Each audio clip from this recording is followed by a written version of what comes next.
সবাইকে এনসি ট্রাস্টের পক্ষ থেকে ধন্যবাদ জানিয়ে অধ্যায় 4 অনুশীলনের 4.1-এর অঙ্ক তোমাদের সামনে আছে, দেখতে থাকো। উদাহরণ দেখাও যে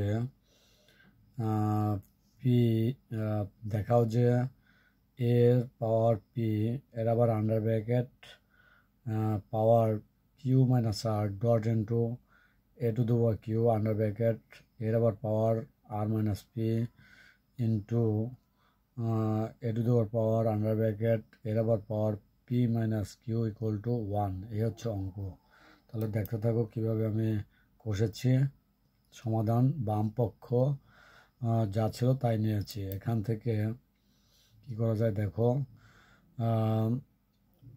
এখানে ব্র্যাকেট প্রথম ভেঙে দিয়েছি, অর্থাৎ এ টু দি পাওয়ার পি এর সাথে কিউ মাইনাস আর আন্ডার ব্র্যাকেট দিয়ে গুণ করে রাখা হয়েছে, ডট ইন্টু একইভাবে এর আবার Q under bracket R minus P dot into R to the A to the power R P minus Q under bracket.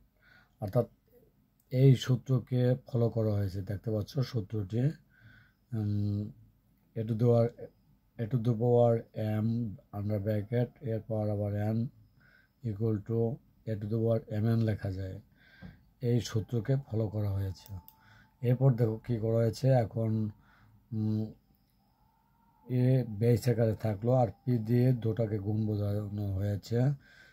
পির সাথে কিউ গুণ করলে পি কিউ প্লাসে minus A minus P R dot into আবার এর power হচ্ছে Q R থাকলো আর প্লাসে মাইনাসে minus Q P dot into A to the power R এর সাথে পি গুণ করলে আর পি প্লাসে মাইনাসে মাইনাস আর কিউ থাকলো। ইতিমধ্যে তোমরা বুঝতে পারছো আশা করছি এ পর্যন্ত। একটা জিনিস মনে রাখবে, এখন কিন্তু দেখতে পাচ্ছি আমরা যে এ হচ্ছে বেস আর এর পাওয়ার হচ্ছে P Q minus P R dot into আবার A base Q R minus Q P dot into আবার এ বেস এর পাওয়ার হচ্ছে R P minus R Q. তাহলে এখান থেকে সূত্র অনুসারে, সূচকের সূত্র অনুসারে আমরা এখন কি করব, একটাই নেব। একটা নিলে এক পাওয়ার থেকে আর এক পাওয়ার গেলে সেটা প্লাস হয়। তাহলে পি কিউ মাইনাস পি আর সূত্রের প্লাস, আবার Q R minus Q P সূত্রের প্লাস, আর পি মাইনাস আর কিউ থাকলো। এখন এগুলো কি সব কেটে যায় কি থাকে এ to the power 0। A to the পাওয়ার 0 মানে কি ইকুয়াল টু 1 লেখা যায়। সুতরাং বাম পক্ষ সমান ডান পক্ষ দেখানো হলো।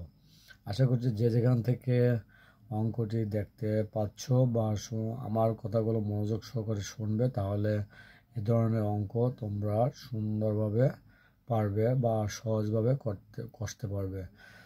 তোমাদের এর আগে আমি যে ক্লাসগুলো নিয়েছি সেই ক্লাসগুলো 3.1, 3.2, 9.1, 9.2 এ টু জেড তোমাদের সামনে তুলে ধরছি। এবার চতুর্থ অধ্যায় অঙ্ক শুরু হলো।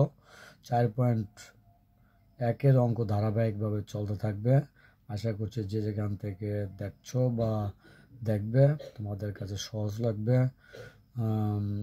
এগুলো বারবার দেখবে, চর্চা করবে এবং এ টু জেড কষার চেষ্টা করবে। তাহলে তোমরা সংক্ষিপ্ত প্রশ্ন উত্তর দিতে পারবে, বহু নির্বাচনী প্রশ্ন উত্তর দিতে পারবে এবং সৃজনশীল প্রশ্নের উত্তর কষতে পারবে। একথা জানিয়ে সবাইকে ধন্যবাদ জানিয়ে ক্লাসটি এখানে শেষ করছি। সবাইকে ধন্যবাদ।